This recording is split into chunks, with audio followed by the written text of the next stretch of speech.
just potholes everywhere. But that was my question, is it roots, or is it because they are not getting enough sun? Both. If it's not getting enough sun, trimming could, but Yep. if there's root issues. It's the root issues too. So, the trees that are in the boulevard, Those are pretty small. And most likely those have a small root base. So when we go through, we're trying to look at trees that are more ornamental. They have a smaller root base that aren't gonna cause the damage of a big maple tree or a giant oak. There's one over on Elizabeth Street. If you go down Elizabeth, it is literally taken over the curb and the side, they actually went around it with the sidewalk because it's so big. It's amazing, actually, how big it is. You don't get that from like a dogwood.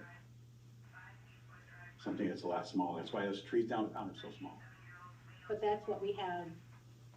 in The one tree on boulevard. the south of the boulevard is a huge, tree. I believe it's a maple. If you look at it, it is just huge. It has gone up a huge trunk and then it just branches off like crazy. Councilman Cross? So, you're gonna keep that median in there, Yes, and that's gonna remain a green space, yes, okay? And then the small trees are gonna stay, yes. and the large trees, One large tree, one large tree Yep. is gonna go. correct. How do other cities handle their issues? Are they fighting the same fight? Can I answer? So, most cities have tree ordinances, which also outline what trees are prohibited, what trees should be planted.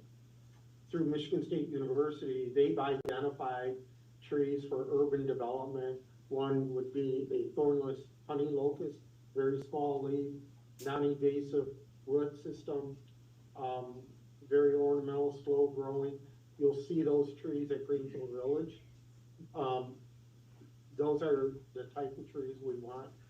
The large oaks, the maples, especially maples, they have a very invasive root system, and in an old community like ours, they, especially in clay tile, they get in, the roots permeate, they penetrate the sanitary sewers, the storm sewers, and create all different kinds of havoc. That's why we have to be very vigilant. The other thing that we need to do is really identify, do we want to keep putting trees in the right of way? A lot of cities have adopted just on the other side of the sidewalk. Now, that won't also affect the upkeep. However, with the new planting, a non-invasive root system,